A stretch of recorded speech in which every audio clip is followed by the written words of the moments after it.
I'm in the kitchen there, and Anna and I are having a jolly conversation, you know. She was going to Bryan College and all this talk, and I was going to Edgewood, and what was going on. But she was a cute little kid, let me tell you. So, hey, nobody looked at the clock. She and I were just having a good time, and they were having a good time in the kitchen. So it got to be 4:30. So 4:30, my mom, my grandma, my mother gets up. She walks to the doorway and looks at me, and she says, "You know, it's 4:30." "Oh yeah, that's all right, Ma. Don't worry about it. Don't worry," I says. "Don't worry." Okay, so she goes back and talking, and Anna and I. That's how I got to know Anna. So it got to be about 5 o'clock, and then we left. We left, you know. What do you think I did on Monday night? I called Anna and asked her for a date. And then that's when I dated her for the first time. Where did you go? I'll tell you where we went. We went dancing. We went dancing. In those days, the big thing was to go dancing at Rhodes on the Patuxent. Do you know where Rhodes on the Patuxent is? Yeah. That's They had a great big reunion for the Boy Scouts.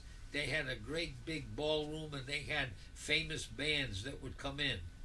Frank Sinatra sang there. Vaughn Monroe. That was big. Vaughn Monroe was going to be there Saturday night.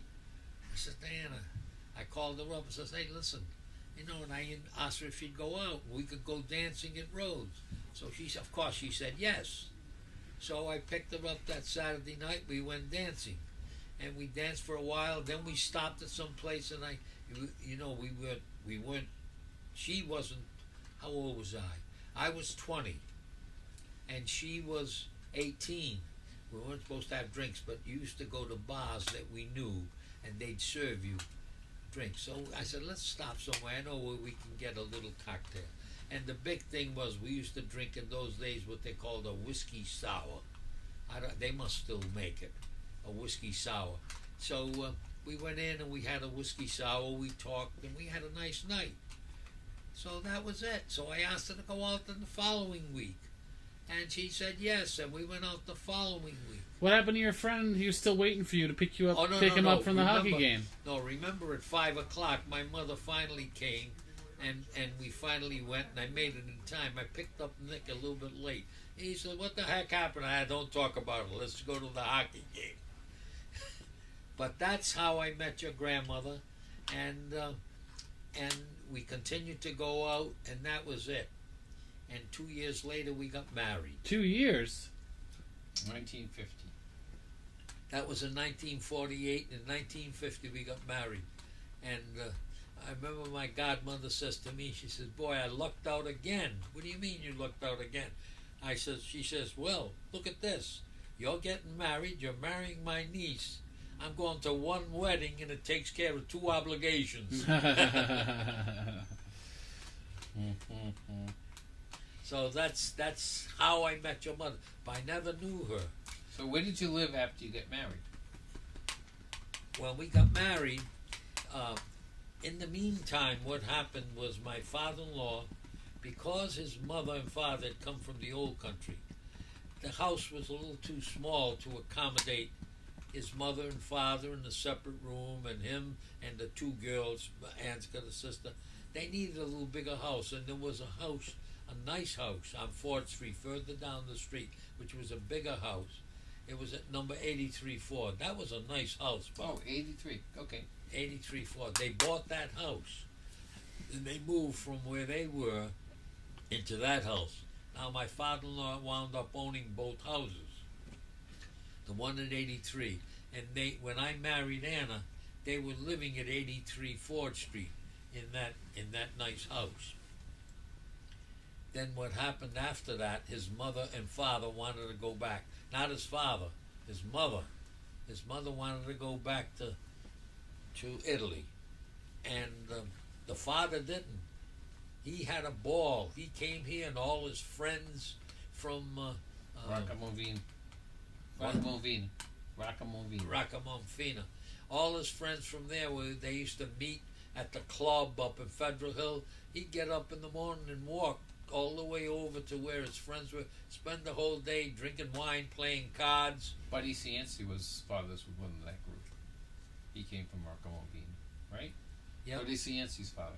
That's right. He was a doctor. Yep, he came from Rockamole. But so what happened is, his mother wouldn't stay. Anna's grandmother just wouldn't stay. She was making life miserable, so they finally. Anna's mother. No, grandmother. Oh. Mom's grandma's. Anna Carnevale's grandmother. Philly's mother. No, not Philly's. Tony's mother. You got it? Grandpa Tony. Yeah. His mother. Oh, okay. I don't think you ever knew Grandpa Tony. No. Because every one of your Oh. grandparents, they died and a kid was born. And you were born when Philly died. Right? What? He was born when Philly died. No, Joey was. I No. don't remember. No. Joey The was nun? born when the nun died. Oh. Anyhow, go ahead. But anyhow, they went back to the old country. When they went back to the old country, then my father-in-law still had that big house. Now the house is too big for him, right? So then I get married, and they let us have an apartment in that two-family house. We went up on the second floor, and we lived there until Tommy was born. How many years is it about? You lived there from about 1950, and the house wasn't quite ready for you when you came back from your honeymoon. So you had to stay with Grandpa and Doris That's right, for a short period of time. for about a couple of months, the most, Yeah, Doris, if that long. Where'd you go on your honeymoon? Florida. Florida. That was the thing in those days. Everyone that got married in that area, going to Florida for our honeymoon, going to Florida. Including Dot and John. They did the same thing. Dot and John did the same. Dad. Where'd they go in Florida? Where'd you go Dot in and Florida? John did the same thing. Yeah, because that's what that's what it was, right? That was the big thing on your honeymoon, to go to Florida. You know, where are you going on your honeymoon? Florida. Oh. So I got married. We went to St. Martin or St. Lucia or one of those things. That's where everybody's going to get married. So go ahead. So they even came- when I was dating your grandmother, we're still going to the hockey games on Sunday night. We'd go on a date on a Saturday night. But after we start going together for a while, then we'd meet 2 or 3 times a week, and then we got engaged.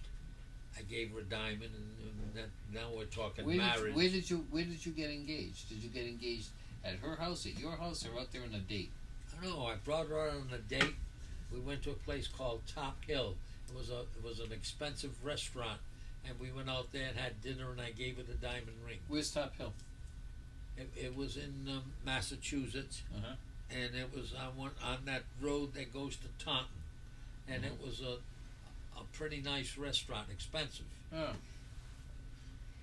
So now that you know about that, then the next So thing you came back from Florida. next thing that happened is this guy came along. Now, before that, he came back from Florida, and the house wasn't ready. So he had to move in with Philly and Tony, because the house at 109 wasn't quite ready. ready. The lady wouldn't move out, Well, she finally did move, and she had to move right? because he told her, "That's it. I need the So apartment." he moved in with his in-laws right after he got married. for Okay. just a short period of time. I don't remember if it was 1 or 2 That was months. what? It was awful, because Terrible. Doris didn't want him there, and Anna was trying to be good, and Philly was trying to get the lady to move out of the apartment so these guys could move in, and Doris was having a fit, and started a very interesting relationship between Doris and my father. No? Didn't you hear what I said? Well, Yeah, anyhow. but she was the loser. Yeah, I know. Anyhow, so then they move into 109 4th Street, right? Okay, now you can go on. And then we wound up having 4 children. In the apartment? In an apartment? Yeah, but then In a 2-bedroom apartment. 2-bedroom apartment. 2-bedroom apartment. Frank and I were in the back room. My mom and dad were in the middle room. They had a living room, they had a dining room, and they had a kitchen. 1 bathroom. And I don't remember what Mary was a baby, but where did we put her? But in other She words, put her in with your mom. She was in your bedroom. yeah. So then- what but then- happened is when Tom was going to be born, I said, I got a problem. We were looking for a place to live, and we either had to buy a house and move somewhere, or I had to build shelves in the bedroom to put the kids on.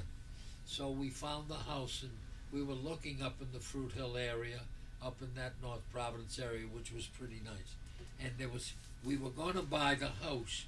You know where the Missionary of Mary is? You know where the sisters I know exactly where are it up is. there? Franciscans. If you're going up Franciscans. Fruit Hill Avenue, there's a statue of a soldier marching, and there's the Franciscans over there. And Yeah. if you go up the ways a little bit more, you go to Cal's, you go to Grandma's the other way.